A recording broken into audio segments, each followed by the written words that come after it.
But What's going on? I got everything set up now, and then we can finally start.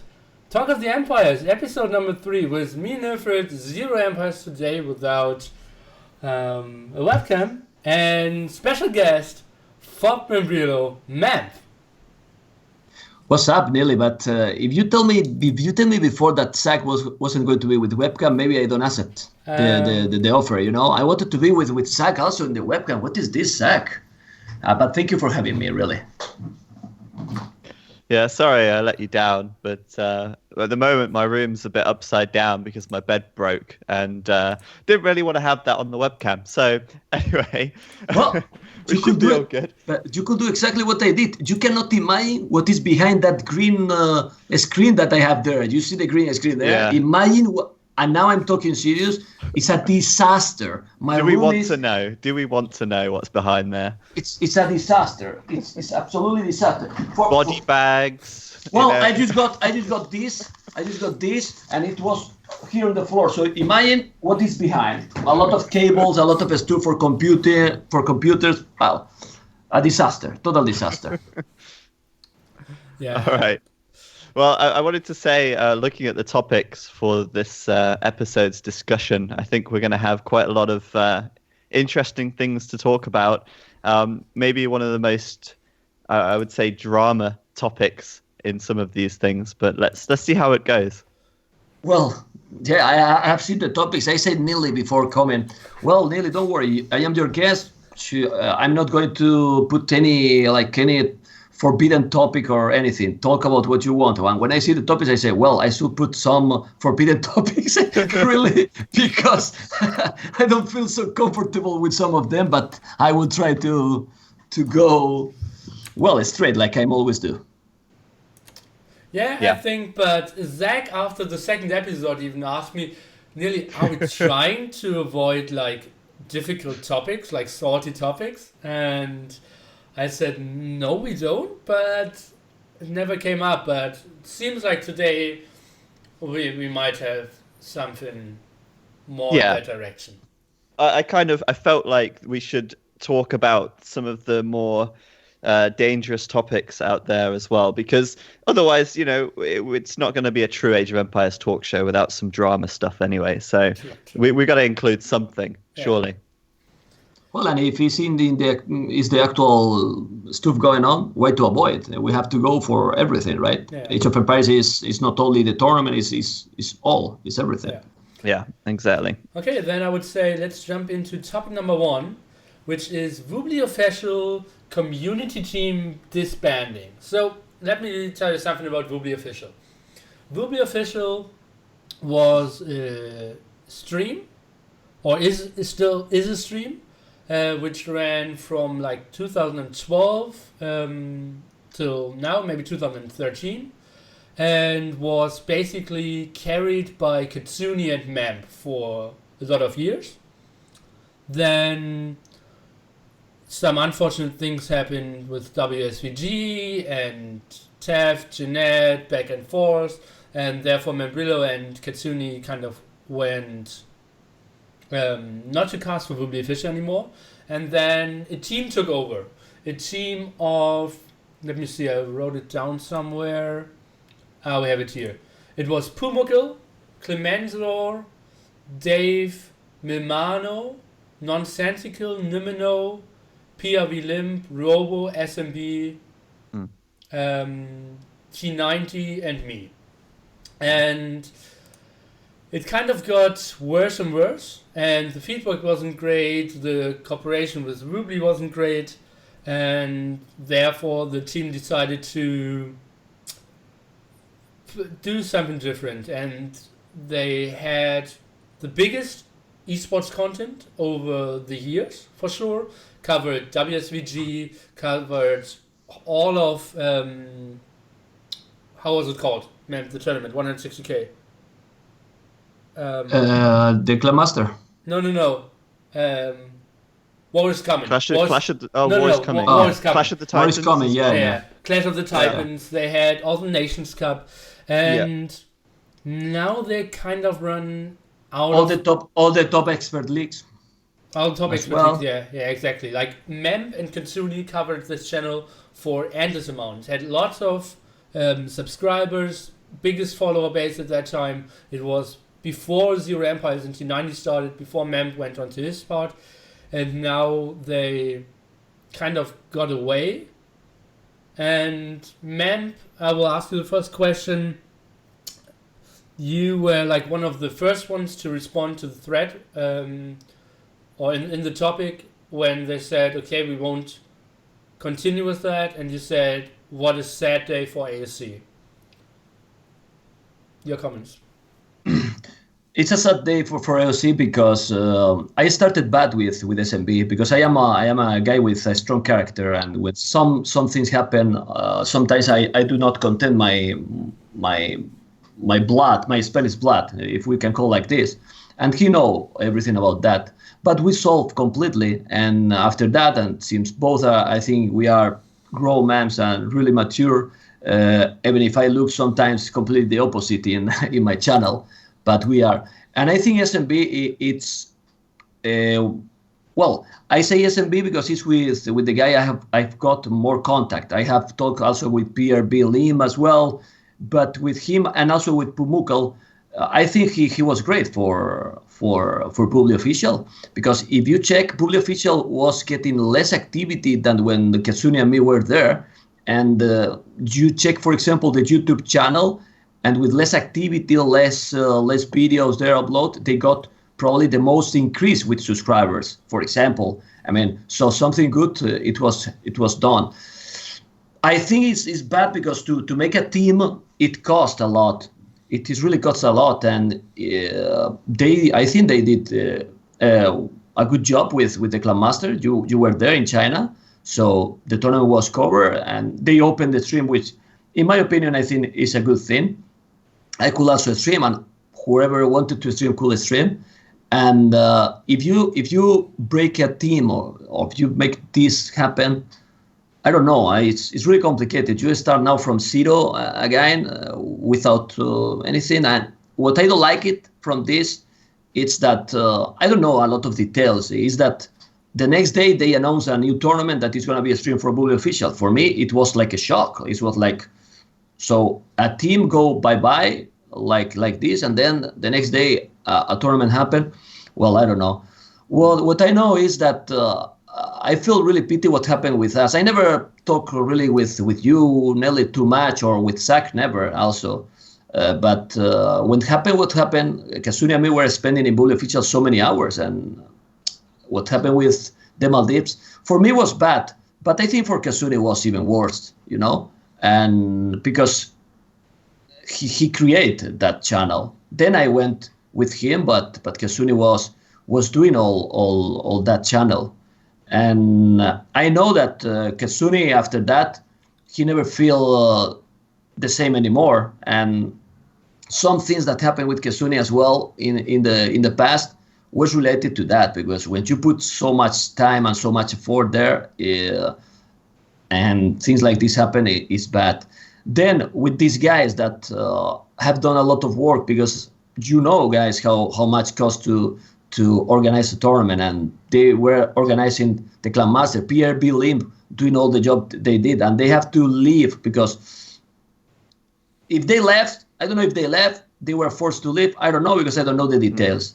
Well, that's something that I would like to just really quickly bring up, because Milford listed all the people in this team, and it's a lot of people. It's not like one or two people who have just got too much going on to do this stuff.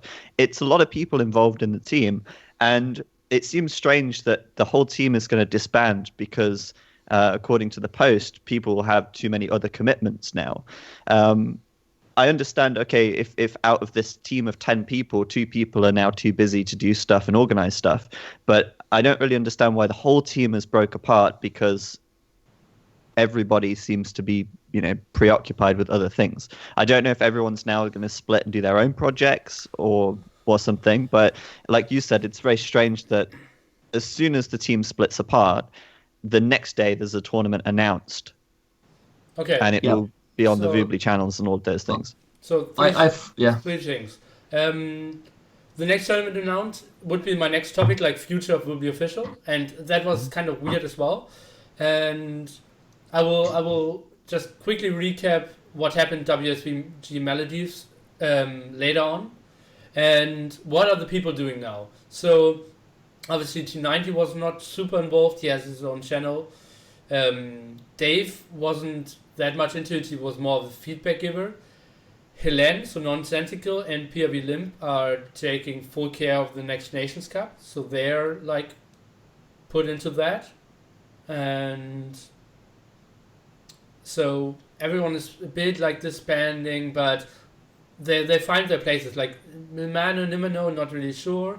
Nimano will do admin stuff as well, and he has AE2 calendar and such. And so it is surprising that so many people were... I don't want to go too much into detail, but it was like the whole team didn't feel like they had a great project they could push forward now. Yeah, I'd like to just really bring up something about, a community team and people who are doing it as volunteers. It's, as you said, Memb, a huge amount of effort and a huge amount of time that has to go into organizing events and all of the things that happen around it. It's very, very time consuming. It's very taxing.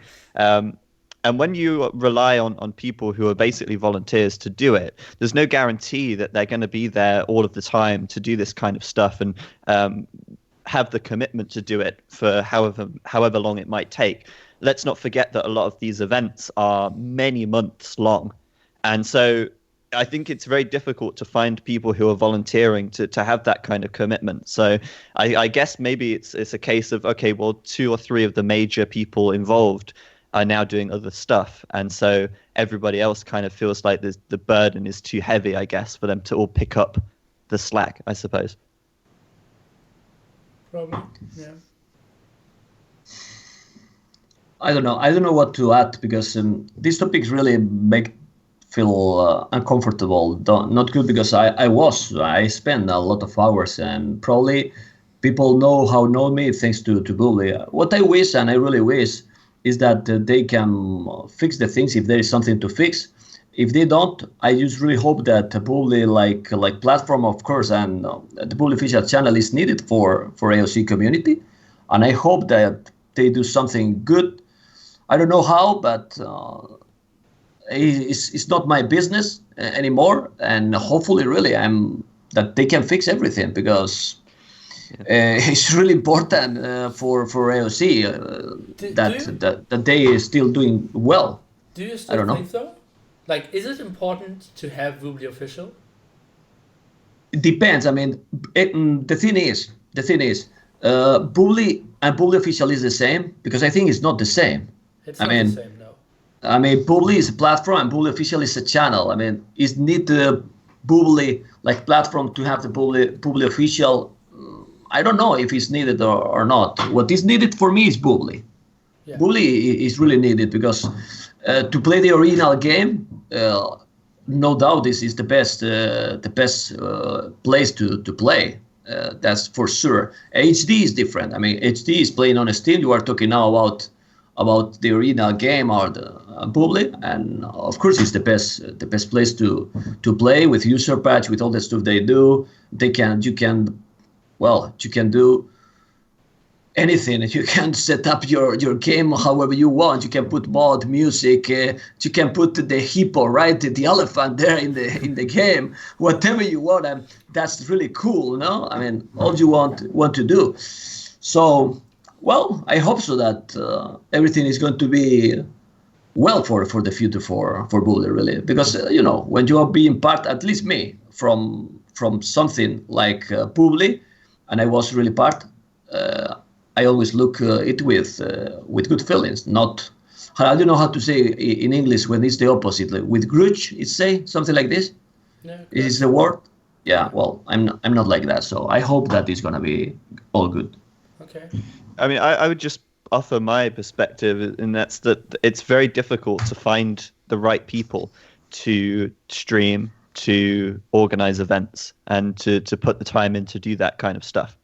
Nowadays, we've seen a split where, you, for example, stream on your own channel, and that's where you would prefer to stream. And I think it's the same with, for example, T90 or myself or Resonance 22 or whoever is streaming. Now, obviously, with the community team breaking apart, my question really is going to be, well, who will step in and organize events and do all of this stuff for the Vobly official channel? Because from my experience, there's very few people in the community who put in much time for free to organize events and do these kind of things. It's not something that many people do or even have the ability to do. Well, you confuse a bit like what AOC Zone does. For example, AOC Zone did organize the Nations Cup, and Vobly Official did stream it. But that's two different things now. So there will be people who were in the community team organizing the next Nations Cup, but have nothing to do with streaming. So it will be, like, I predict it will be open streaming organized on AOC Zone. Yeah, sure. I mean, the thing is, like, in the past, Vobly tournaments or, were organized by Vobly members or members of the Vobly team. And then they were streamed on Vobly official. So let's take a look at War is Coming, for example. That was organized by, I would call it like the Vobly team. And then it was streamed on Vobly. And it was kind of like a closed thing. So what I'm saying now is that now there's no community team to do that. Events that are organized specifically for Vobly official, is that going to happen, or is it just going to continue to be open streaming like we've seen in the last year? That's exactly the next topic for future of Vobly official. So I will wrap up WSBG and then we can go into the future of Vobly official. So Sure. Memb and Kitsune in 2000 and when was it? 13, 14? 13. Was 13, 14 until 15 October. Yeah. Where, let's call it like 30 to 70, 60 hours a week, putting of their time onto streaming on Vobly official. And they covered every event, every game, every day for so many hours. The channel from basically totally unknown exploded to over 10,000 followers, nice amount of subscribers. People loved them. And then in October 2015. But I want to interrupt you just a second, because I want to tell you that Kitsune and me, when we were streaming that, we will never push him to stream. And I want to explain now that we are talking about this topic. TAF always was asking to Kitsune and me, and Kitsune also a lot of time was telling to TAF, if someone else want to stream, let it be, they can stream.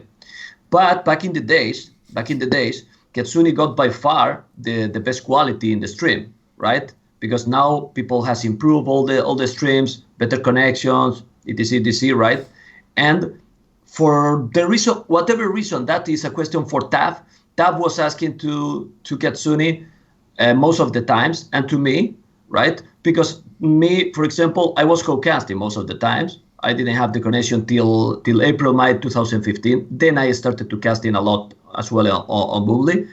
But Kitsune was doing all that job, and I was streaming mostly, for example, in late nights. I covered the final from the Nations Cup full 1 a.m. my time till 7 a.m. for example. So we were doing crazy a lot of hours, but I wanted to put to really let people know that we wasn't like, hey, we want to stream. If Richard, if there is Helene or whoever wanted to stream, we stream and not them. No, it was TAF decision 90% of the time. And who know how it was running this, people know that TAF was the boss completely. Is what I wanted to tell. Sorry that I interrupted you. No, it's all good. And Nations Cup final had 10 minutes delay. It had to be the worst cast ever. I know I wasn't the flight. I had 10-minute delay during these 7 hours in the night, exactly. Yeah. With all the games. So you can imagine how long was that night. Yes. Yeah. Okay. So Then we had October 2015. There was an offline event on the Maldives. $10,000 1v1 tournament. Top 8 players: Jordan, Viper, Ryut, everyone going there. Dogao, Mr. Yo, Jinghua, Loija, and someone else I missed. Not important. And so maybe I named 8. And WSBG is a firm, like they organize tournaments, and they already went broke once. And then they got back and said they had like a huge sponsor deal of 3.5 million and wanted to get huge now. And suddenly they got into a cooperation with Vobly and Age of Empires. And they said, okay, we will, like, the money for the tournament was paid by the Tyrant sponsor, or more like the Tyrant sponsor paid Jeanette, Nelson, and Tev for Clan Masters, and they gave their money to that tournament. And so they never received any money in for that tournament. And yeah, then we had that big tournament coming up, and Vobly official would cover it, and Tev said, okay, Memb or Katsuni will go as our main caster, because WSBG said, okay, we have one guy, one caster we will fly in. And Tev said, okay, it will be Katsuni. Then they said, okay, we have 2 casters. Then they said, okay, we will send Memb. Then I, as a person who wasn't streaming that much co-casting, said, I, in my life, don't want to miss that event. I will pay on my own, we'll fly there. And then it got super shady with WSVG, and they didn't pay any flights. And so Memb didn't get a flight. No one except me actually had a flight like 4 days ahead, because everyone was waiting for WSVG to pay and book. And so all the other stuff guys just booked it, and Memb and Katsuni got never an answer that their flights weren't booked till 3rd day of the event. Tev was screaming at them, he was crying, he felt so bad for Memb and Zach and Memb and Katsuni, and it really broke the heart of a lot of people, and the community was super split, and a lot of bad words came out, and from then on it all went into different directions. And yeah, I for this moment still feel super bad, because me going there and then I was the guy casting was probably the guy out of this misery, was the guy who had the biggest profit, and I still feel pretty shady about that. But I just want to say, though, I mean, there should have been so many red flags about WSVG from the start anyway. So many people very early on in the announcement of WSVG could clearly see that the event looked shady, the organization of it looked dodgy, and it's no surprise that in the end it turned out that way. As bad as it might be, a lot of people could see it coming, and I don't want to say it was irresponsible or anything, but a lot of things could have been avoided if WSVG had kind of been vetted out a bit more, I think. I mean, I don't know exactly how WSVG is still going now. I think they're still involved in Vobly, right? From what I understand. no. No? I think they don't even have a website anymore. Yeah, I think so. Okay. I think WSVG is done again. Yeah, okay. So, I mean, it's not really any surprise, because, in my opinion, from what it looked like from the outside, WSVG it seriously, genuinely looked like money laundering. And I hate to say it, because AoE was tied up in that event, as well as a couple of other games. But that's what it looked like. And, I mean, I don't know all the details, but it was bad. It was very bad.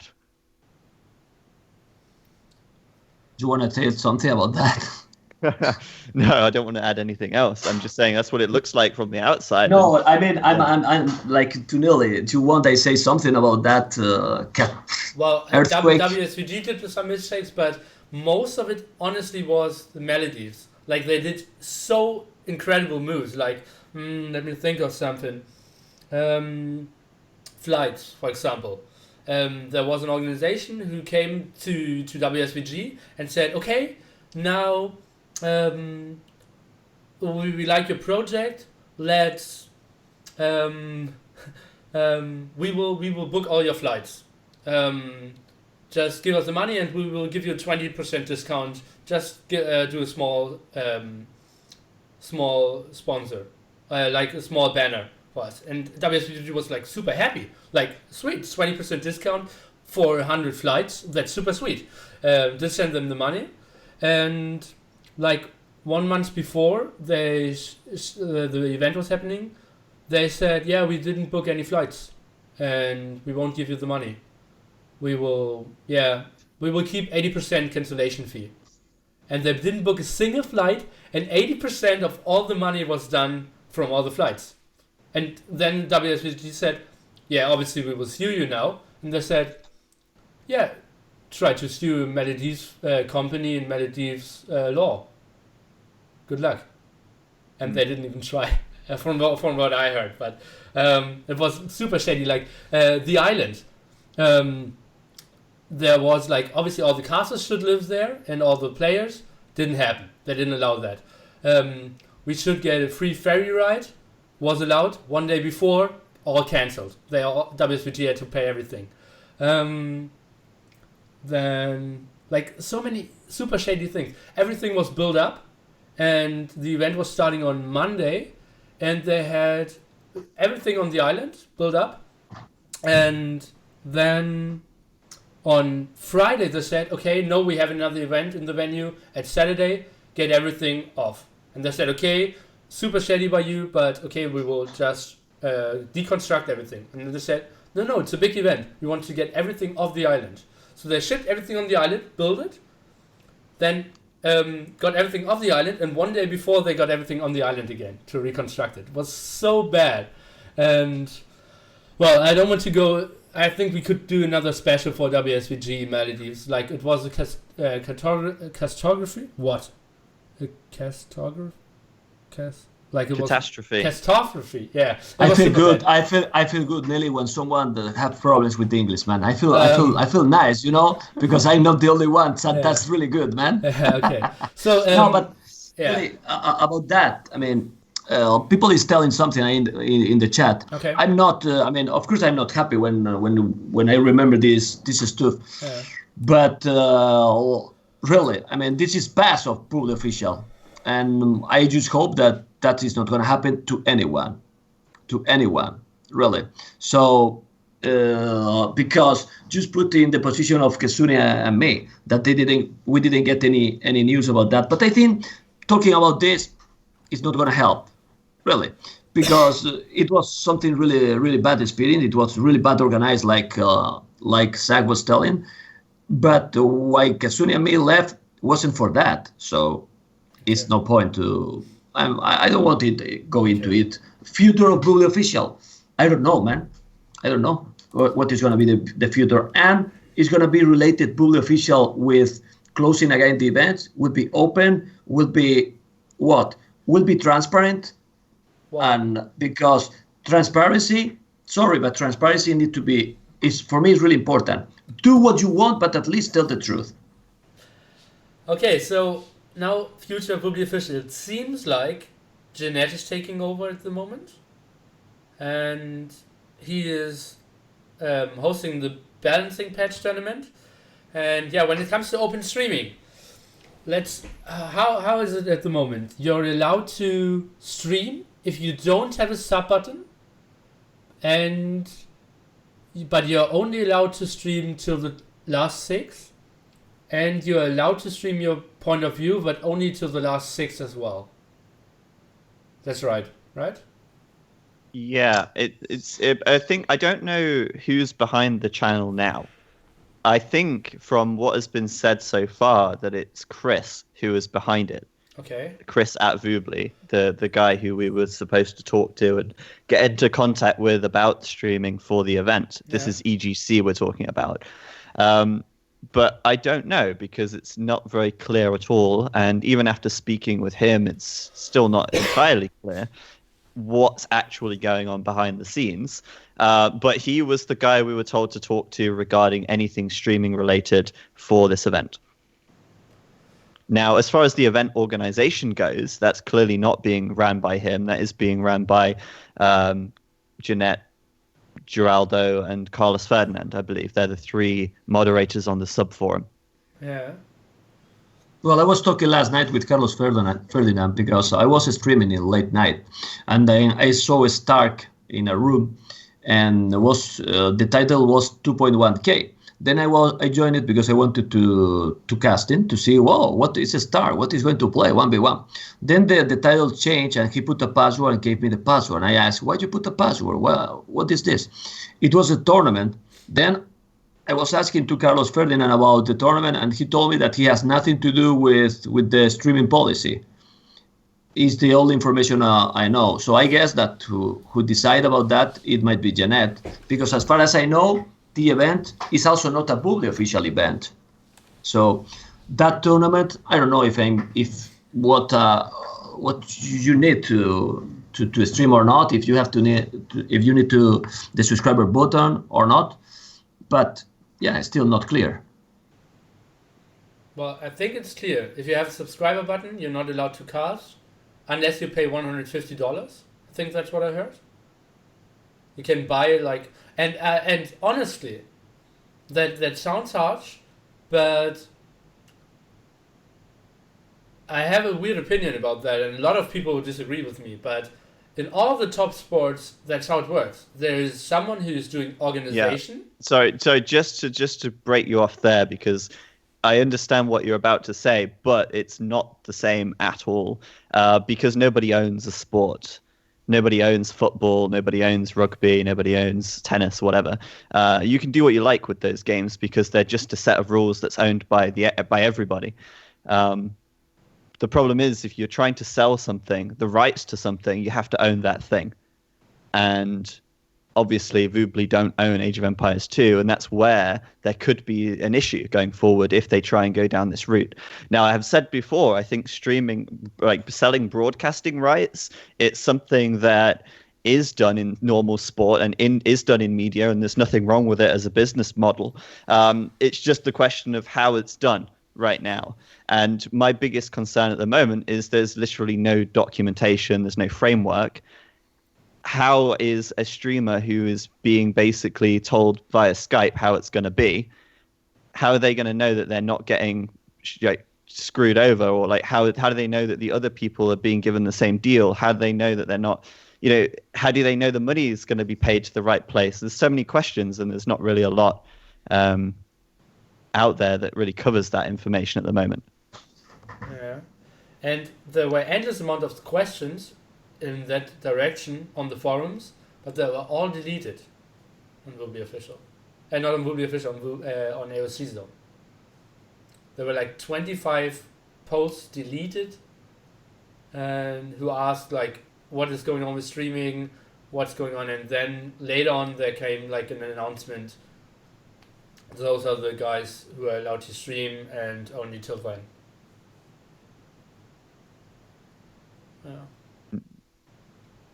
Yeah, I have nothing to say about all this topic, really. I mean, I'm not objective also. I mean, because I'm really involved about it, so it's hard for me to talk about this topic. And actually, the only thing I'm going to say is that the guy who is organizing that has me on ignored list on Vobly. So what can I say? What else I can say? Okay. But I think someone in the chat said that they would like to hear what Nopford was going to say before I interjected. So I think it's fair if you continue what you were saying, because I know what you're going to say, but I think it's fair to say it for the benefit of everybody else here as well, which is your opinion on actually selling broadcast rights as a whole. Yeah, you actually anticipated it pretty well. There's someone who's putting a lot of work into getting the players, getting the prize pool, getting all the stuff, and then someone else is making money and taking profit from streaming it. And so you just take a share of that, for your work. But so I personally think it's not that bad, and it especially is good when all the streaming rights sold would go into the prize pool. I'm not sure if that would have been the case, but I know, and I already got for that belief I already got lots of critics from other streamers, but I think it's not like out of the world. And not only that, if you have to pay for streaming, I guess that, and I was talking all the day with Sachs, if you have to pay for streaming, it's fine. I mean, it's not like a disaster. I mean, what you are not going to, it depends also how much, no? But there are also a lot of more things to take in consideration. Then the players have to schedule with you too, because if you pay for have the right of streaming, you cannot go and say, okay, for example, I don't know, one match, whatever, Fire versus NBL, let's play in 3 hours. And they play, and the streamers what? Yeah, it has to be better then. They have to not allow players to play the matches without like 48 hours announcement and such. Or something. For example, a lot of things that they have to be organized, completely organized and more professional, because when you involve money, because it's like this, if you involve money, a lot of factors, you have to make this professional way, not amateur. You have to deliver something for the streamers. I totally agree. But this is what I was saying about having some kind of a framework. Like, if I were to pay $150 to PayPal to have this streaming right, how do I know that I'm not going to get kicked out of the room? Is there a contract in place? Is there, it has to be more formal than this, because otherwise it just isn't going to work, in my opinion. Yeah. We've already seen this huge topic, and I don't really want to go into this. And, I don't believe that money was stolen, but there was this huge topic about mismanagement of funds in the past. And how do I know that that's not going to happen again? Or all of these things come up. And when it's being organized through private message or whatever, I don't agree with that, in my opinion. Yeah. So what Zach is referring to, Vobly Official was like existing, as we said, from like 2013, and had some income, like advertisements, donations, subscriptions, and like there are different people who had access to the money, and now there's a lot of finger pointing in what direction, because money might be missing. Let's say it that way. Yeah. So there's nothing concrete about that. There's no evidence that there is anything missing or anything wrong has happened. I just think that the point is, really, the bottom line is that it has to be managed properly. It has to be done right in order for it to work. And I don't disagree. I should be a bit clearer. I do think that selling streaming rights is not a bad thing. I do think it is a viable business model or a way to earn funds for your tournament, but it has to be done correctly. The streamers have to know what they're getting, has to be clear, it has to be written, and none of that is in place right now. So, yeah. And Zach, if you have to pay for streaming, all pay or nobody, I mean, because I don't get it why some channel has to pay and why some other channels don't have to pay. Yeah. I mean, the argument there is that the streamers who are partnered and have a sub button are earning money. But, if someone doesn't have a sub button, what if this is the thing, there's so many loopholes. What if I made a new channel and I streamed it and I don't have a sub button on this new channel? People would maybe still donate, and then I would upload it to YouTube, and then there would be revenue there. Would they allow that? And there's so many things that are brought into question there. I think it has to be a set rule across the board. I think that actually giving streamers permission to stream it for free and then charging another group of streamers is not right. I think it has to be the same. I really think, I want just to tell that I really think this is not the philosophy that is going to get Vobly Official. I want to believe everyone. I only contact with Chris. I have never talked with Jeanette till, I don't remember the last time we talked. Probably was 1-2 months after the Maldives, so you can imagine. I am talking about 2015. And Chris, I have to believe him. He has no, why he's going to lie me? I don't think so. And I think he said the truth completely. This event is not Vobly Official event. What happens is that who is organizing this event want that it's being streamed on Vobly, and if it's other channels, it has to pay.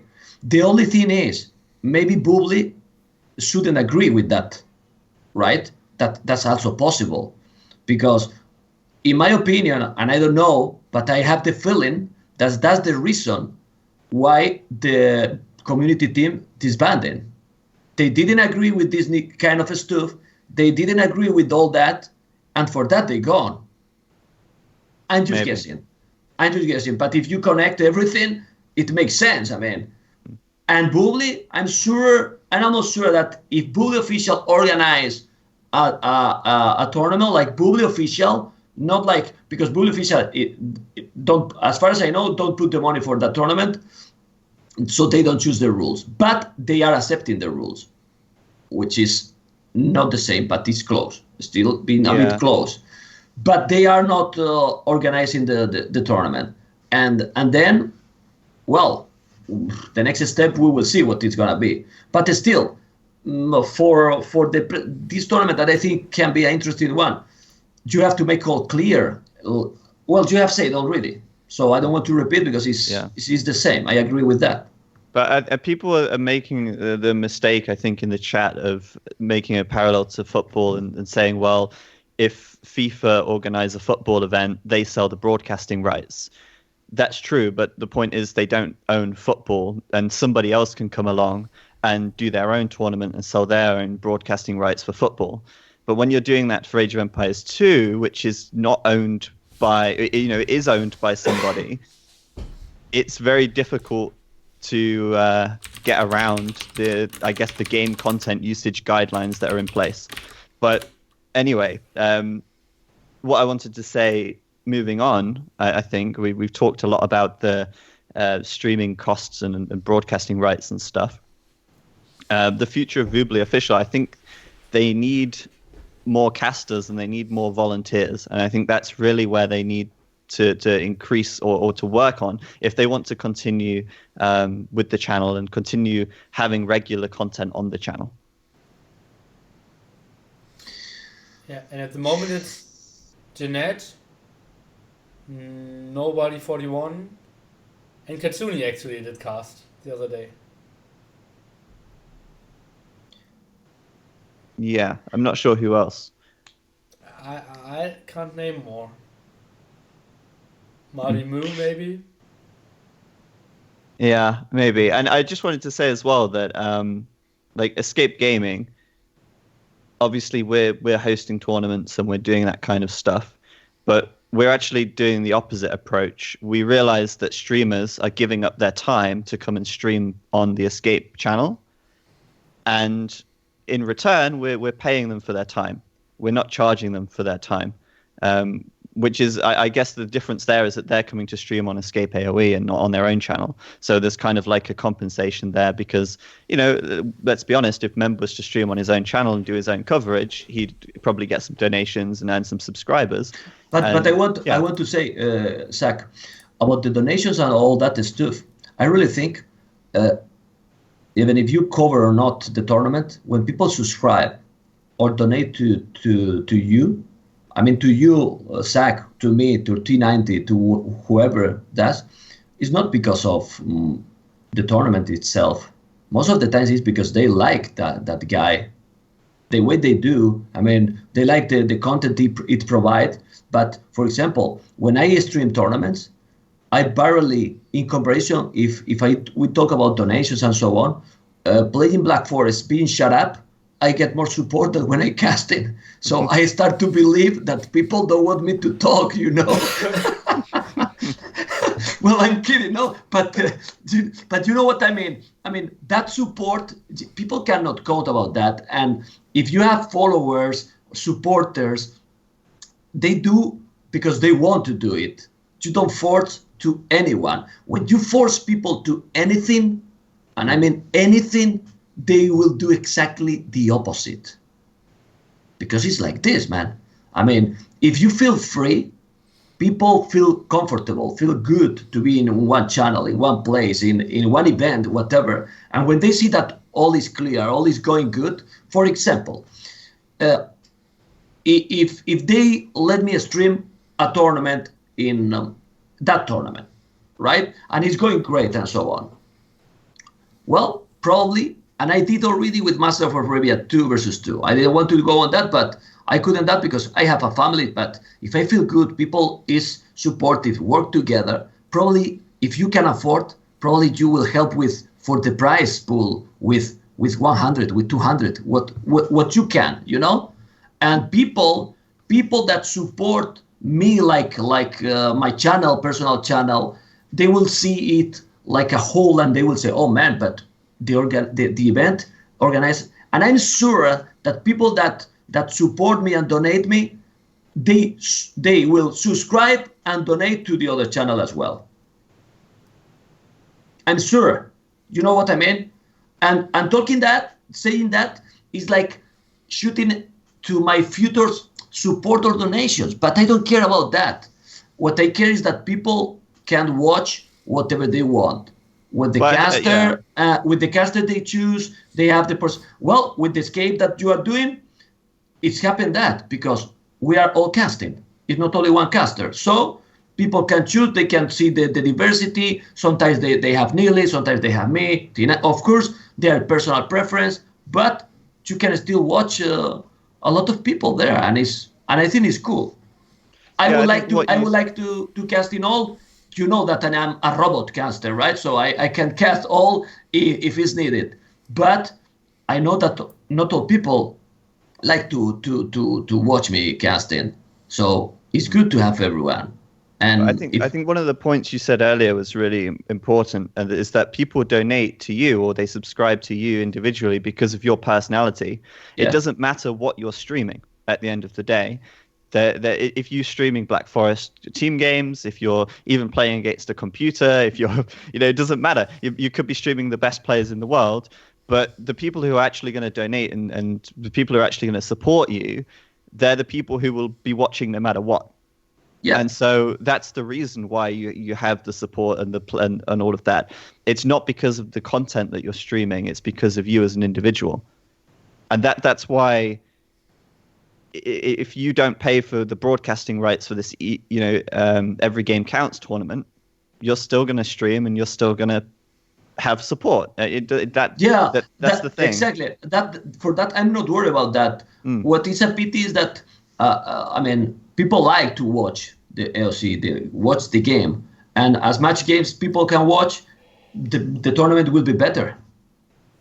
Because people will get more hype about it. It will get more exposed. More people will see it. Will get more publicity. There was last night 3-4 games being played, and there was 0 streamers. For example, well, it's not my choice.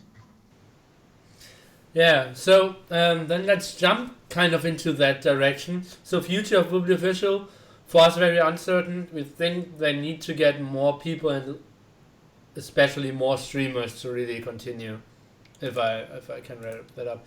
So balancing patch and the tournament we just mentioned, every game counts. So 1.8k prize pool, reasonable amount of big names signing up for it, and I think there are like 6 of the top guys, I would say,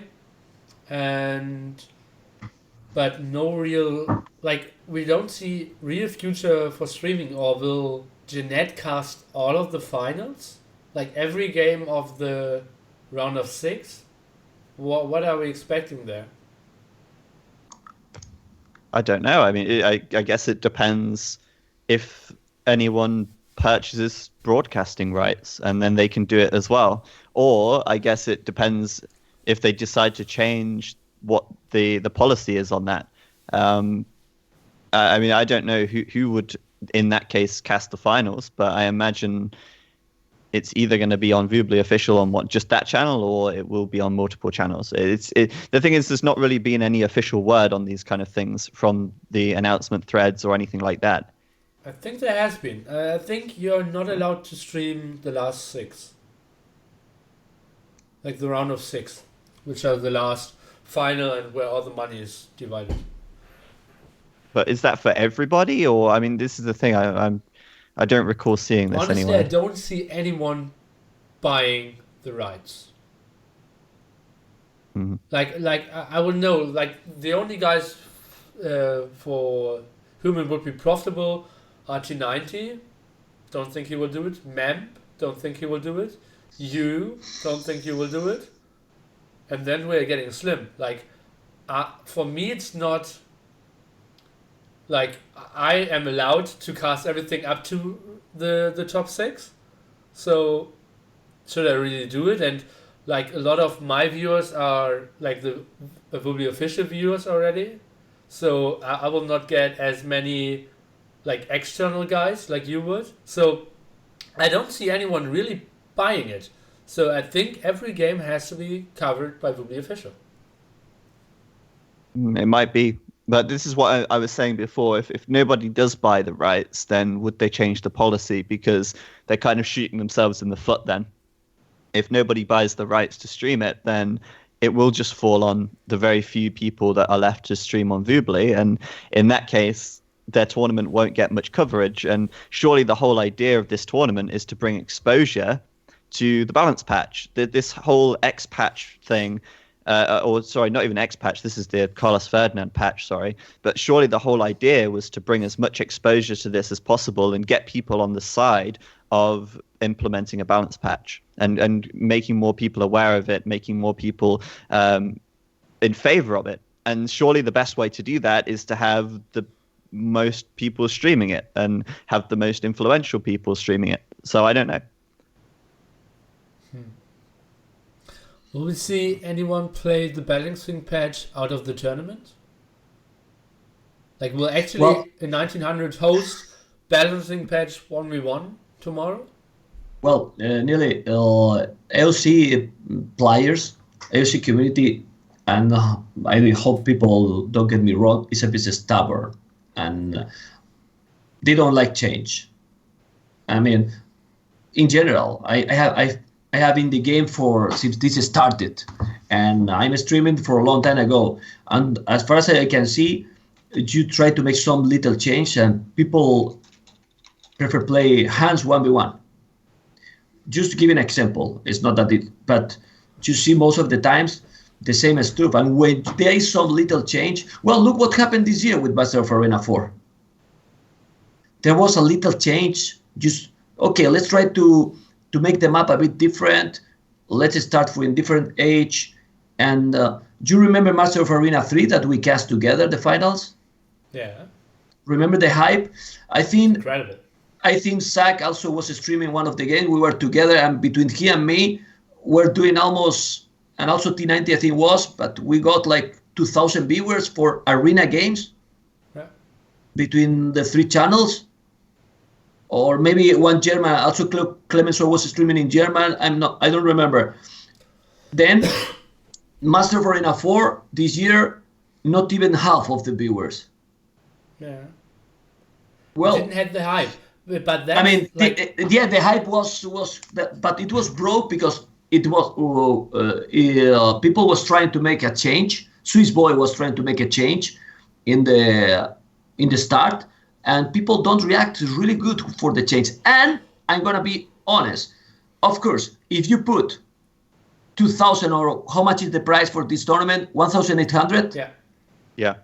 People will join because the price is high. But they will play the tournament and after that they won't. Yeah.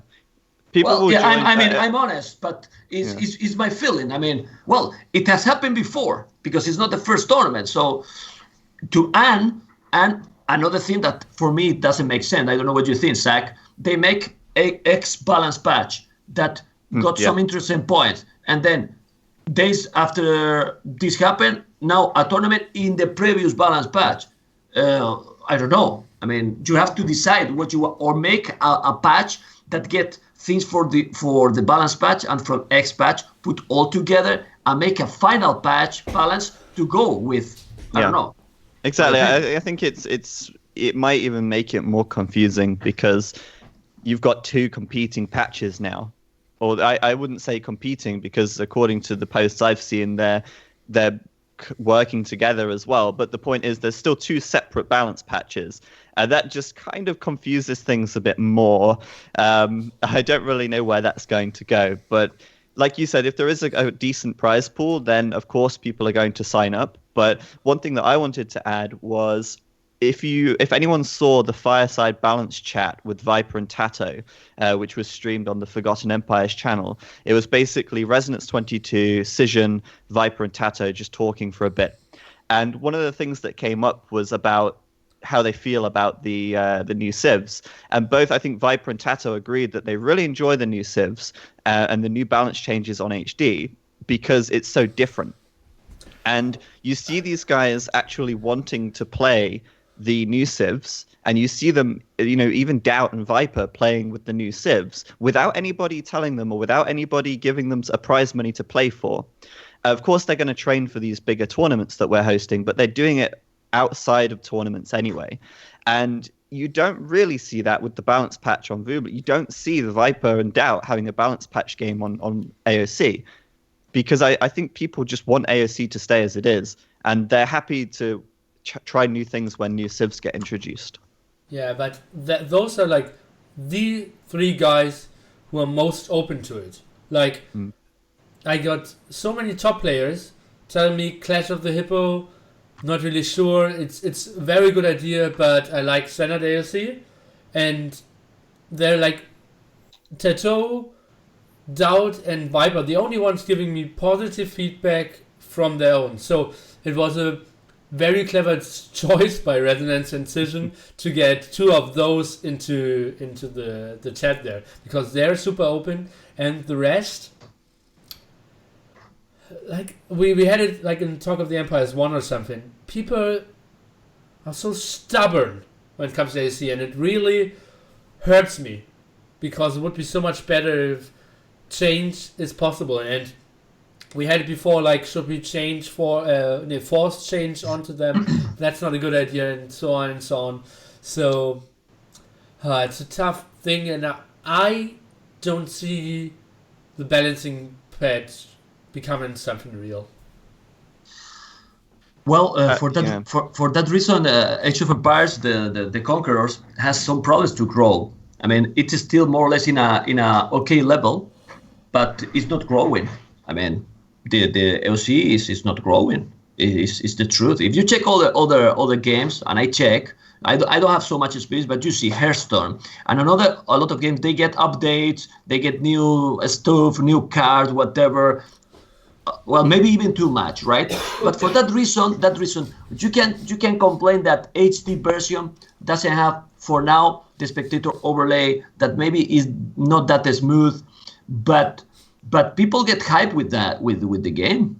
They get hyped with the game because you get new civilizations. When the other day we were streaming the Escape Gaming Master 1,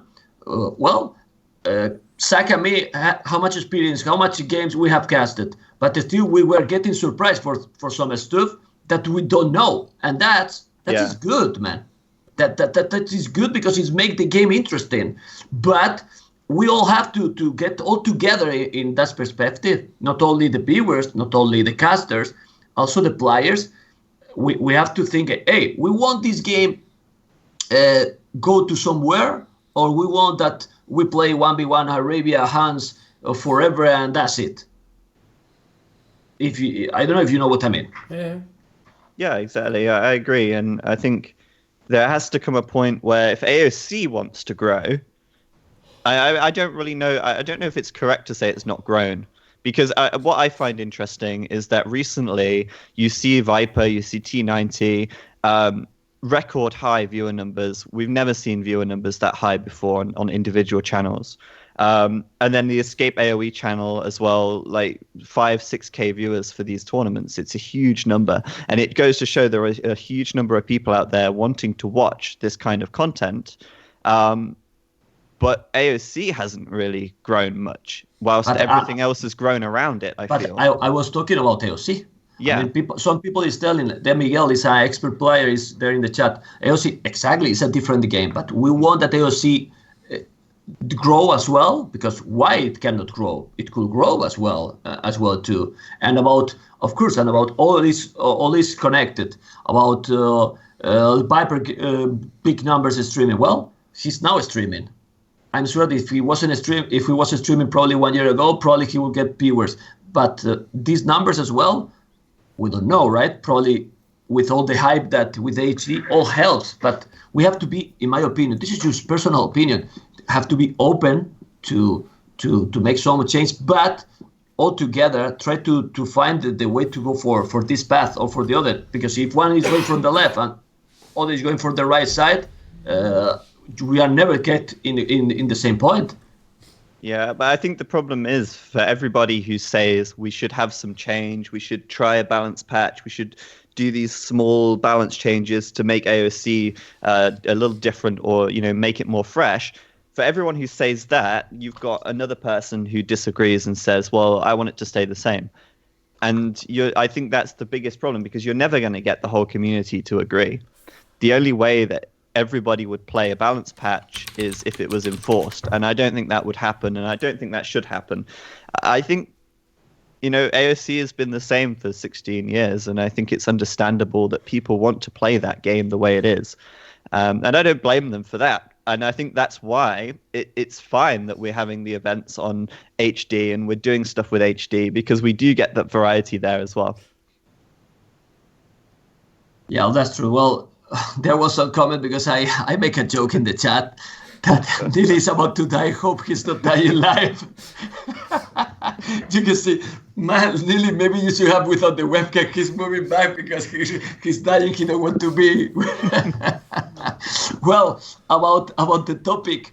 But I love LC. Well, this is my dream. This is a personal just opinion. Maybe that is not going to happen ever, but I would love to see that all the civilization, all the HD civilization will be played in Bully as well, or the opposite. I mean, not like one community or the other. I would love to see everyone in the same box, in the same place. How to do that, I don't know. I mean, and it's not, I don't have any tools or any resources to do it. But my dream, like someone that I love the Age of Empires, because I love Sims since I can't remember, I would love to see everyone together. And I hate so much the topics that I read sometimes in AOC Zone. I read because, well, you know how followers are, and they link you, right? Hey, Memb, look this, look that. And I say, okay, let's take a look. And then, did you read it? Yes, I read the first 3 lines. And what do you think? I close it. Because personally, I don't like some stuff that when I read there, I just don't like. And I barely read. So hopefully it will be a balance for everyone and not one or two sides. I would like to be all together. How? Well, then it's something that the community itself should think about that. Yeah. Well, I think it's the people who are trying to push the balance patches who need to figure out how to do it, to be honest, because you've got now 2 balance patches and it's up to them to figure it out, I think. Obviously, the community is going to give feedback, but the community is always going to have 2 sides, the people that want to change and the people who don't want to see change. And so I think they need to just make those decisions and figure that out between them, and then go forward that way. But yeah, I mean, I think we should move on maybe to the next topic, because we've been going for a while and we've got a meeting at 9:30 Upford. So we're going to have to go forward here a little bit. Okay. Let's go. Speed it up. So, Escape Masters again. Escape Masters number 1 again. The same finals like Rise of Rajas. Doubt against the Viper. This time only casting. No spoilers. No spoilers, Nelly. No spoilers. Sorry. This time we only casted Rex. Everything went way more smoothly. Memb was there for the first time, casting on the qualifier day. Then we had again, first time Nobody 41. We had Resonance again, T90, every game 0 Empires. Me with switching roles, and yeah. 0 Empires. How happy are you with how the event went this time?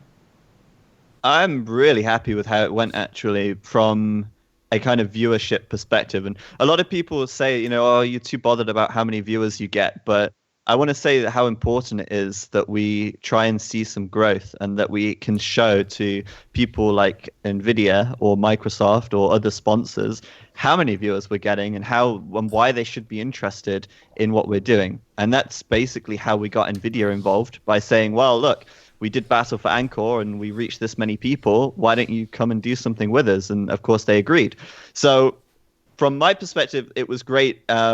In terms of how many viewers we had, and I was surprised. I didn't expect it would be so high, because when you look into Battle for Angkor, it was completely novel. It was a Microsoft-sponsored event. It was really hyped up. It was promoted on the Microsoft channels. It was in the game launcher, and we very nearly had the same number of viewers on the finals for Escape Gaming Masters 1 without any of that stuff. So I'm really happy with how that went, and I want to see it grow more, and I want to see it as continue to try and build on it, try and improve it. And as I said on AOC Zone recently, we will take feedback and we will just slowly but surely evolve it into something better. Okay. Do you want my opinion about that? Yeah, Memb, yes. Sure. Well, I really like it. I really enjoy it. And then I think well, I have streamed a lot, really a lot, even if a lot of people probably for SAC community don't know me. But I didn't have the experience to stream like a rush tournament, right? Like all in a weekend, no? And I think it's good because people get more and more hyped. More hype with long tournaments, and I like because well, you have content, you can stream more games and so on, and you have content to provide to your viewers. But long scheduling, a lot of people waiting, delays, and so on, people lose the interest. With these kind of tournaments fast and all completely well organized, and you know that day at that time the games are happening. So you can completely organize not only and also for the players, because the players, since this is well, there is some prize, but still it's not. We cannot call this like full professional, right? People can organize itself their lives way better to say, okay, I'm going to spend this weekend with the tournament, so the players will focus completely in that, and the viewers will enjoy a lot. And really, I think that point, it makes that it get a lot of viewers as well. I just want to answer a couple of questions in the chat as well. Marauder asked if are we working on connection issues for future team game tournaments on HD? So, I mean, basically, we are in contact with Skybox and Microsoft, and it's kind of changed a bit since we started doing these events, because now they're seeing, well, actually, there's a lot of people seeing HD now. A lot of people are going to see some of these problems, and they obviously don't want that. So the pressures definitely on, I would say, for Skybox to fix the connection issues and the bugs in HD. And from what I can tell is that the work is continuing. After the Rise of the Rajas expansion was released, I was worried they would just release it and then drop all support, but they're actually continuing to keep doing updates, and we've got some private patches to test things out with. So, yeah, I mean, that's kind of going quite well. Obviously, it's still not where we want it to be, and obviously there's a lot of people who want it to be better as well. So the pressure's still being applied to Skybox to fix their game. So Jupe also asked, or Yoop said, will there be an escape events for AOC? Yes. But it's going to be more of like we're going to sponsor them for other people to organize. So, and they'll be open for streaming and all of that stuff. So like SMB or Racer or anyone who organizes events like that, I've let them know, and I've said, well, if you want to organize something, we'll give you some prize pool to do that. And we want to encourage people to take advantage of that and host some events as well in AOC. Which is great. It's great. I heard Clash of the Hippo could take some funding. Yeah, well, there you go. You see, you can get some funding as well. I mean, why not? Okay, so the Viper won again coming from the loser bracket, again against Stout. He has proven again and again that he's the best player in the world. Was it surprising to you that he won it again. Like, it's tough, best of one format, then best of three, so many random maps, no restarts, and he still every time comes up on top. Well, I think the big talking point about the Escape Game Masters 1 was the issue with Viper and Nikov.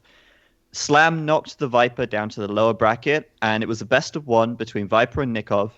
If Nikov won, he would have knocked Viper out of the tournament. It just so happened that Nikov was winning the game, and he was about to potentially knock the Viper out, and then the game crashed to desktop and they couldn't restore. And so the admins had to make a decision on what to do. And since it was not conclusive, since Viper could have come back from the position he was in when the game crashed, they decided to make it into a best of three. And then, of course, Viper went on to win that best of three series, with Nikov taking the first game and then Viper winning the next two. So, I mean, had HD not crashed in that situation, this is why the pressure is on for Skybox, because they don't want this to be happening and people don't want to have this kind of stuff happen. If the game hadn't crashed, perhaps Nikov would have knocked the Viper out and we wouldn't have even seen him get to the grand final. But with that said, it was surprising to me to see Viper and Doubt in the final again, and it was kind of cool as well to see that they maintained their positions. And I thought Doubt played a lot better in the final of this tournament than Battle for Angkor. Yeah, probably.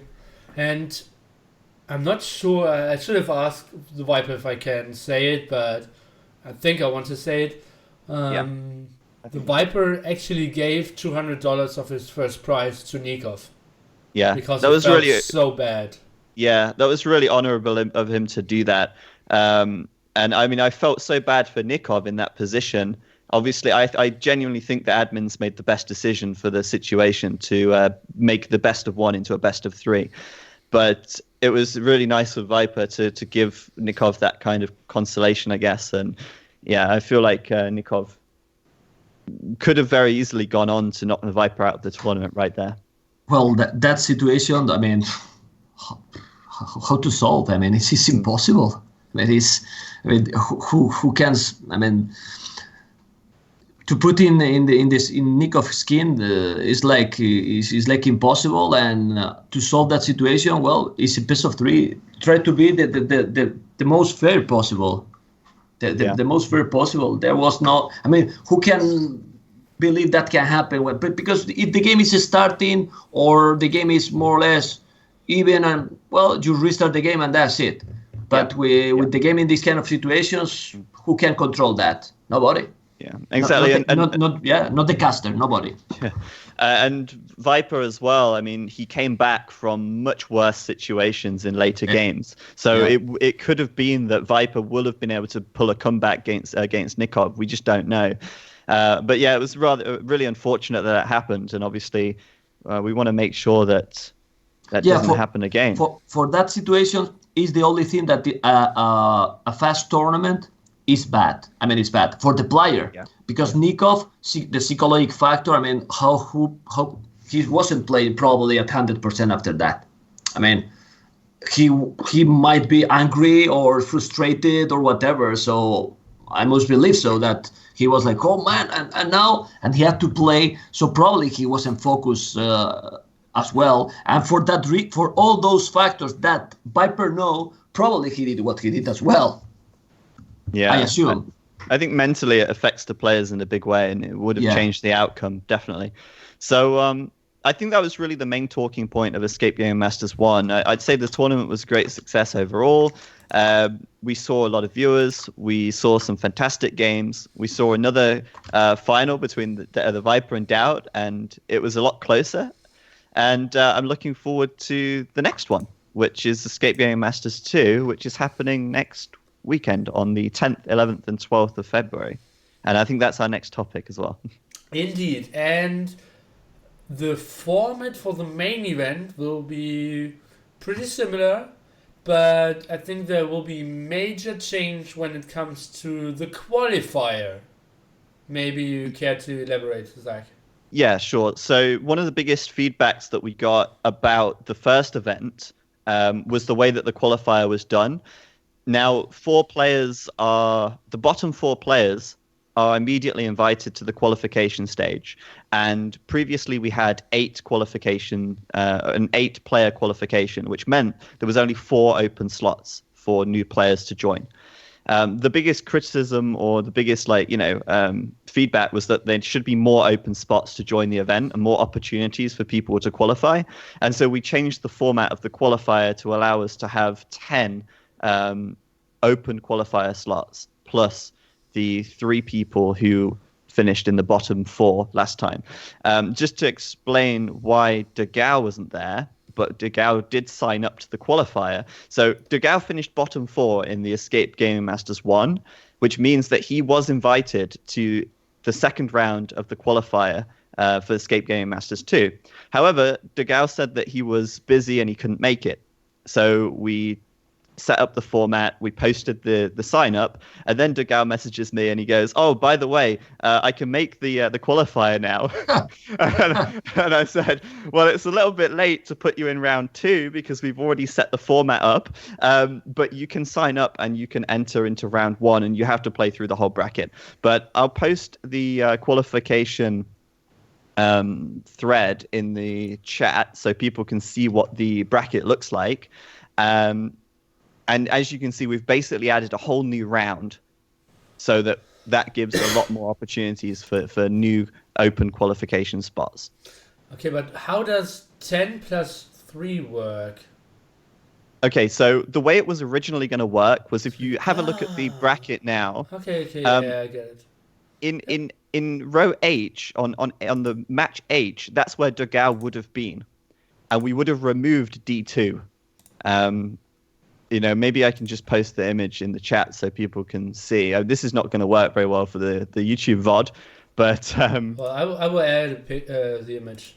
Yeah, maybe add the image so we can see. But basically, let me know when you've got the image up, and then we can talk about it.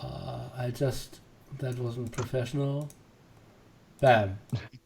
Is the image there? Yep. Okay, so before, we only had the round of 8. We've now added the round 1 here on the left side, and these are all open spots. De Gauw would have been, where it says match H, he would have been there if he accepted the invitation, and then we would have removed D2.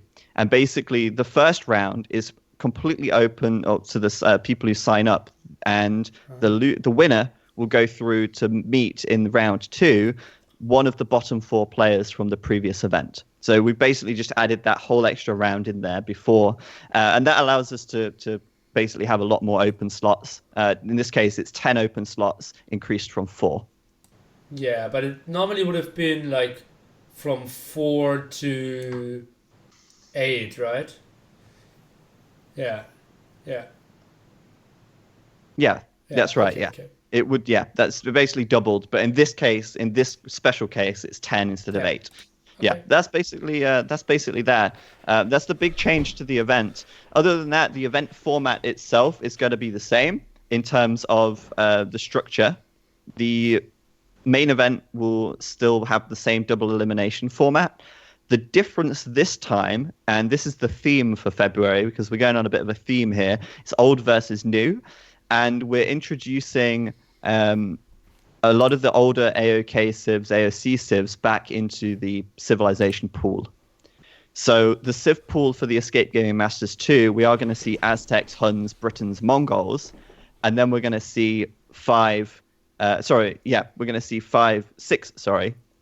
other civs as well from the expansions. So there's basically 2 civs from AOK, 2 from AOC, 2 from AOF, 2 from AOAK, and 2 from Rise of the Rajas. We're also introducing a bunch of water maps and original maps back into the map pool. So we're going to see maps like Ghost Lake, Continental, Team Islands, and Migration, and Regicide Fortress. So it's still 10 maps in the pool, but we're seeing 5 older maps now as well. And that's going to be the old versus new theme that we're going on. Sweet stuff. Yeah, I'm super excited for that.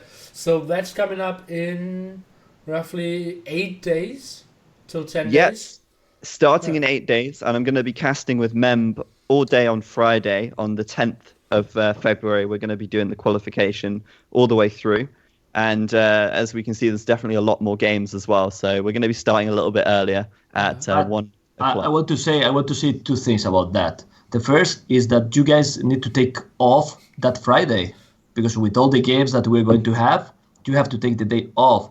And for your followers, Zach, I'm going to practice from today till the next week all my pronunciation, okay?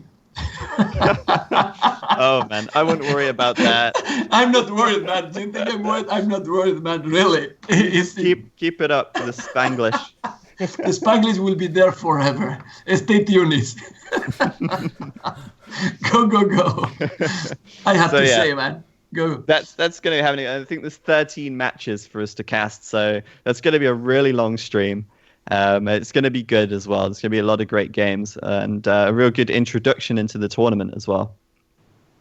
Yeah, I think so as well. The quality stage really can get you hyped and can like build a storyline as well. Someone very unknown, for example, like Spring, sign up for the qualifier if he makes it into the 8, if he goes into the main tournament, and that would be a total new phase there. Yeah, that's what I want to see. With this going forward, what I would love to see is, because this is such a brutal format, being best of 1, I want to see players coming in the qualification that make it into the main event. So, like, the bottom 4 of the 8 players of the last event are like the gatekeepers. And if you manage to get past one of the gatekeepers and you get into the main event, it's good for 2 reasons. 1, you're going to win some prize money. And 2, you're going to be invited back to the qualifier second round next time with an advantage if you get into the top 8. Yeah. Not only that, but when you get this brutal best of 1 format, and then you've got new faces coming in, like you say, making it through the qualifier, it's going to be so much potential for an upset. And who knows, we could see one of those qualifiers making it through to the semifinals or whatever. And that would be really awesome to see. That's what I would like to see. Yeah, I even thought about like getting my like HD nick to 2.4K, my Vobly nick to 2.1K, and just get my nicks high. And then just pray like, okay, first round Miguel, second round Tito, twice best of 1. Let's go all in and put my 20% win equity on the line and see if I can make it to the main event. But yeah, I think that's still very optimistic. Yeah, you should do it sometime though. It would be good. And obviously there's a lot of opportunities to sign up and actually play in these events because we're doing them monthly, which means that there's going to be new opportunities to qualify every single month and new opportunities for upsets. And, I'm going to be so interested to see if somebody like the Viper or Doubt, who've been in both grand finals so far, to see if they actually get knocked out of the top 4. And then they have to go through the qualification where they could actually not even make it to the main event next time. Yeah. It could all go very badly wrong. Yeah. And that's why I love this format, because it builds a storyline as the time goes on. Yeah. In a best of 1, anything can happen. Do you remember that game with Tatot and Backed? Sorry for Tatot, the start. Yeah. With that start, he was over basically. Yeah. I'm sorry because Tatito is there. Remember Tatito, okay? Tatito is there in the chat, and well, he know the start. He was with the Elephant, the Villiers, all going back, and that can happen to anyone. So that's great. Exactly. Well, it's great for the players that beat Tato, but it's not so great for Tato. Yeah. Well, sorry, Tatito, te queremos. No, but you know what I mean. Obviously, that it's great because it makes all like anything can happen. Let's tune in, because if you go for a best of 5 or best of 3, most of the people is tuning to watch like, okay, I'm watching, okay, I can go to the toilet, I can go to the kitchen, I come back and the game keep going but with this kind of format, you have to be focused completely because anything can happen anytime, and when you come back from the kitchen, it's over. Yeah. It really can be. And I think as well that it's obviously we do have best of 3 and we do have best of 5, but that's once you get to the top 4. So all the way up until it's all the way up until the top 4 are decided, it's all best of 1. So I think that's really cool.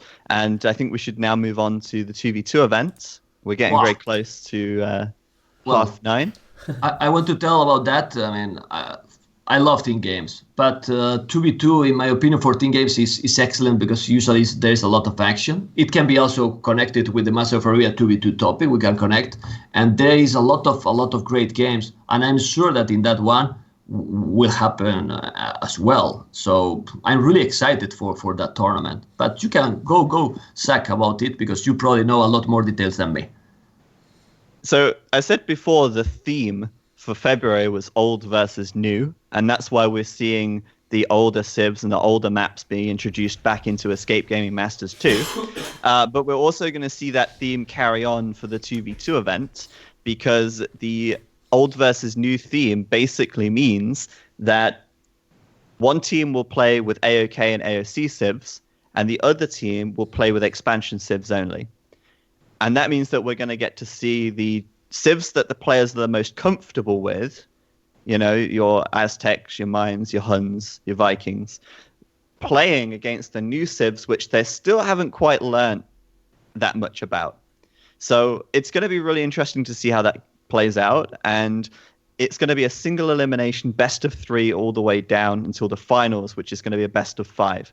Since it's 2v2, and it's old versus new, we have to make sure that there's an opportunity for players to switch over their civilizations. So if Team A plays with the AOK AOC civs in Game 1, they have to play with the expansion civs in Game 2. And then in Game 3, it's a free-for-all in terms of what civs are picked. Okay. And I think this will help. This is going to be really good for the HD developers, or well, I should say the Forgotten Empires team, because it's going to help them to be able to balance the new civs. And this is something that's really important because right now it's agreed that the new civs do look overpowered. They do seem a bit too strong. And this tournament will hopefully help them to balance the civs more and give them a bit more of a reference point to do that. Well, there will be bans for 5.2. Will the tournament be on 5.2? I don't know. Okay. And what else did I want to say? I think they're overpowered, but only at the start. And 2v2s are getting into the later games, so I actually think like the Forgotten Empires, African Kingdoms civs are better than the Rise of Raja civs when it comes to late games. But just my opinion. Maybe. I mean, 8 we'll teams? see, won't we? Yeah, we will see. 8 teams again? It was 8 teams, so it's 16 players. How will you decide to place? There is a discussion at the moment on how that's going to be done. Robo and T West have decided that. Okay. We will clarify that in the sign-up topic. Okay, sweet. And I already heard Doubt and the Viper are teaming up. That's going to be cool. And actually, I'm interested to see who will team up and where the teams will form. I've got a feeling that Nikov and Slam might team together, but we'll see. Do you have any more information on that, Memb or Nupford, or any speculation about who might be teaming up here? About the teams, I don't know, but I'm not sure about Nikov and Slam. I don't know because Miguel, for example, and Nikov are doing a great couple in Master of Arabia 2 versus 2. So don't get surprised that they are going to get together as well. Slam, I don't know if he's going to team up with some Tyrant or he will pick some Canadian. That maybe the communication, I don't say that it's not good communication, for example, with Bhakti, but it's Vietnam and so on. So maybe they are going to pick like this. Well, Leary and Hart are playing really, really strong, more and more lately. So let's see. I'm just guessing. Well, Miguel is in the chat. If he's stay muted, you know that I spoiled it already. If he keep muted, you know. That's how we know if you're right or not. Yeah. I wonder if Riot will come back for this as well. Obviously, he played in Battle for Angkor, but he dropped out of Escape Gaming Masters 1. So maybe we'll see Riot come back and make a team as well. I don't know, but I'm going to be very interested to see how it goes. And apparently, according to the chat, MBL and Slam will play together. That's something so maybe you're right. Expected. MBL and Islam. Okay. I would like to see Islam and Ryut. I would like to see it together. For example, I would love to see them both together because I think their gameplay is just amazing and playing together. a really strong team, Islam and Ryut. I just remembered another thing as well. Tim will be playing. Sweet. And he's going to be teaming with somebody. We don't know who Tim's teammate is going to be, but that is... I say he's going to be playing. I say he's going to sign up, rather. That's what I've been told. Yeah, I think it was Chao Fan or Vivi, most likely, right? Yeah, well, we will see. It will be a Chinese player. Yeah, it's probably going to be Chinese player. Then there's Bact. Who will Bact sign up with, maybe? If he signs up, I mean, we're just speculating. I think he will sign up. He will... If Slam is not available, maybe he goes with Cool or ACCM. ACCM might be a good choice. He's signed up, I think, to EGM2. Oh, okay. Or he signed up for Escape Game Masters 1. He's not signed up for number 2 yet. Okay. I think we underestimate a bit the BNS Cool. I mean, well, not we. I mean the community, and I think Cool is better player. Than ACM, at least today, Memb, right? Well, today was way better for sure. No, but in general, it's completely different. Nearly, 1v1 that team games. Yeah. Some people in 1v1 is really one step ahead to others, and there are other players that in team games is just the opposite. And I think, and I have seen in Nations Cup with this Cool, and he never Titanic. You know, he never play. He plays safe. He has a solid style, and that for a team game is really, really nice. And Barry, that is really, really strong back team. I think they will do a better team together than the ACCM, in my opinion. Maybe VNS Yellow is an option as well. Yeah. Yellow in team games is tricky, man. He can be the best and not that good. I mean, it's tricky. It's tricky. I wanted to be polite because but he has a special style. Yellow. He can be crazy strong. Viper has a lot of trash talking with him. Noob, ass, join, and so on.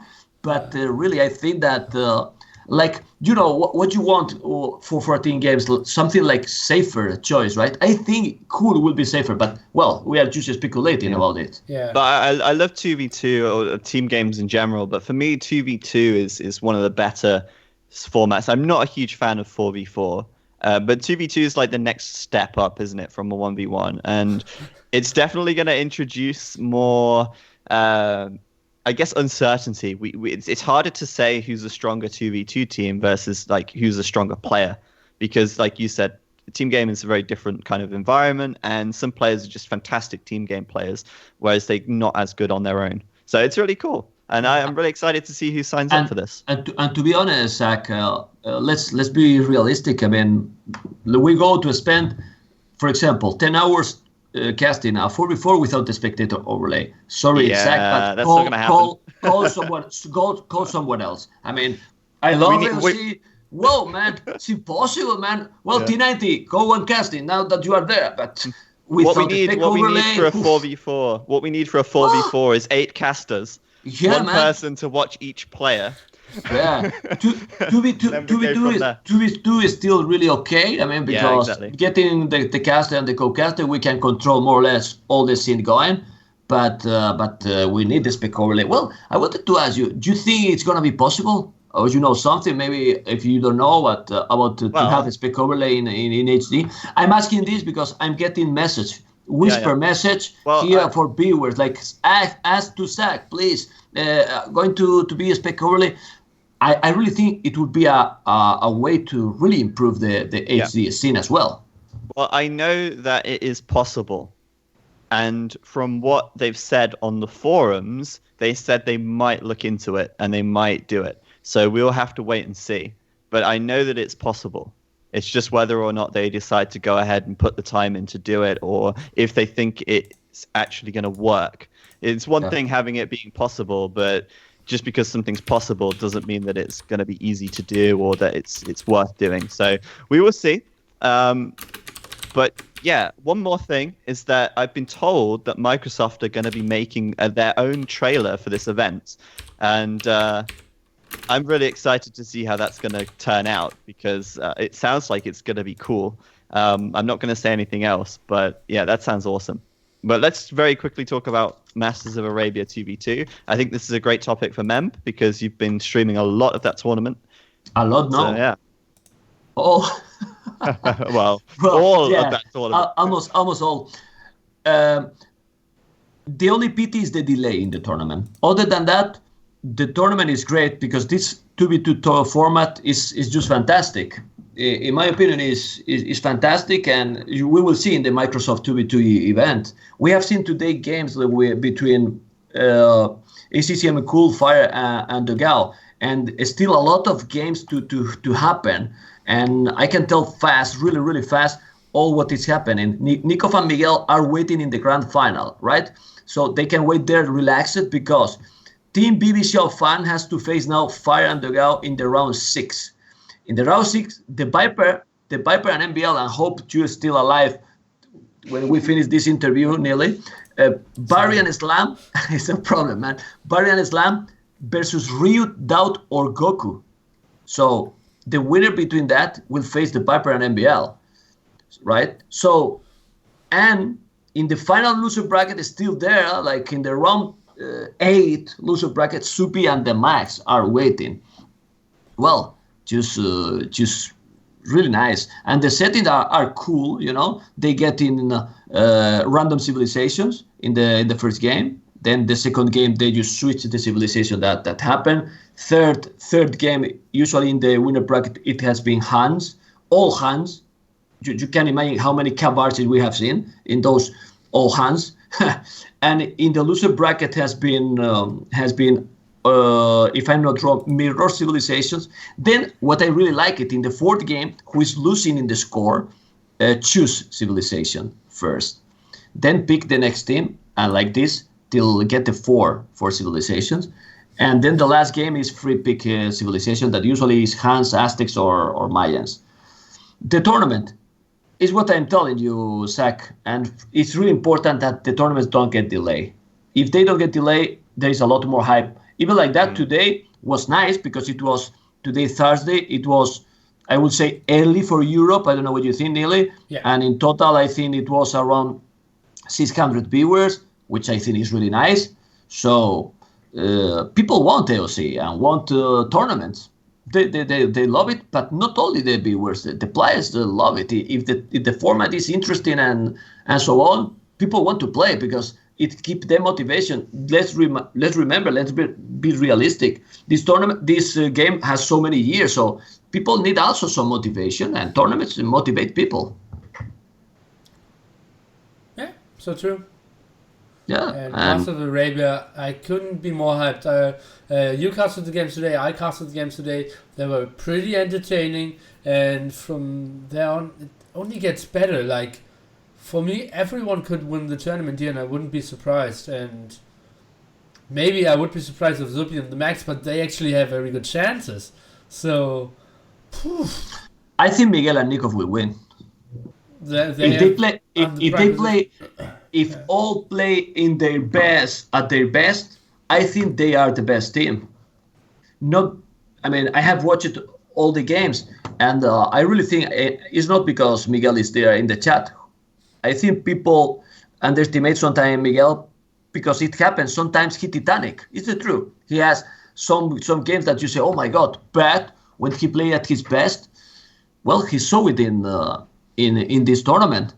They won 4-0 to the Max and Supi. Yeah. But clearly, not like 4 games, over 1 hour. Playing really strong, and they have good communication. Even sorry that Nikov don't use microphone. And Miguel doesn't either. Yeah, that's surprising. Oh God! So Master Arabia is going to be sick the upcoming weeks. Chat is going riot. They want to get some infos and thoughts about user patch 1.5. I personally didn't hear of it, so I can't comment on it at all. Any thoughts of you guys?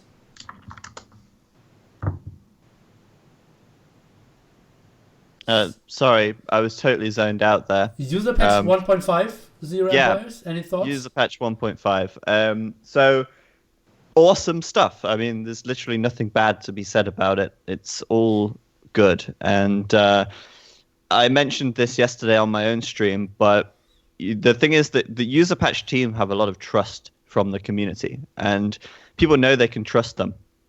User patch 1.4 was one of the best things to ever happen to Age of Empires. And I've got no doubt that when user patch 1.5 does come out, it's going to work and it's going to be good. And it's just going to do everything that they said it's going to do. And they're probably going to throw in some surprises as well. I don't know. But honestly, I can't wait for it. I think it's going to be really interesting to see the details about exactly what they've said, because they've been quite vague so far still. They've said, we're going to add some new triggers for the scenario editor. We're going to add new AI improvements, but how they're going to work, how that's actually going to impact things, that's what I'm going to be interested to see. Sweet. Yeah, so am I, and I completely trust them as well. Like 1.4, as I said, was super nice for everyone. Yeah, and also they said they're going to do some new networking stuff as well. I don't know how that's going to work exactly, but one of the things that I should mention briefly is that in the thread for the update thread, I think it was, they mentioned that Vobly is not using the user patch 1.4 networking, which was actually improved quite a bit over AOC. They're still using the 1.0C networking on Vobly. And my question really was, will Vobly use the 1.5 user patch 1.5 networking? Because it's supposed to be able to reduce command lag and make it run a lot smoother even still. Okay.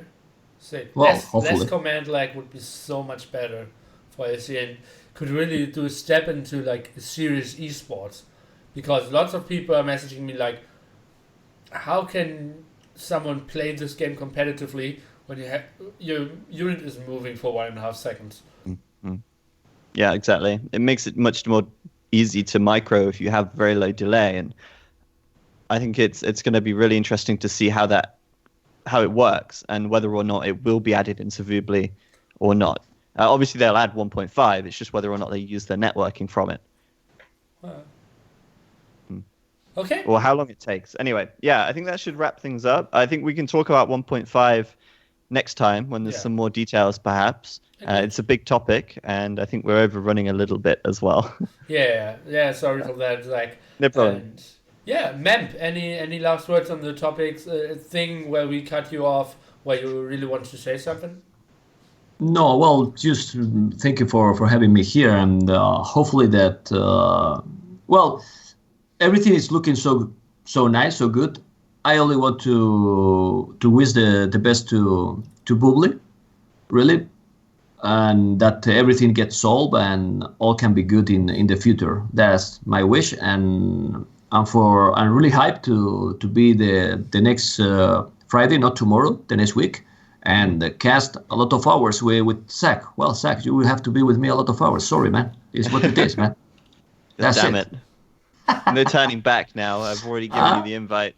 You have to get some Spanglish as well. I will try to get some British accent, so you have to get some tatito, something like this, and we'll get a better combo together.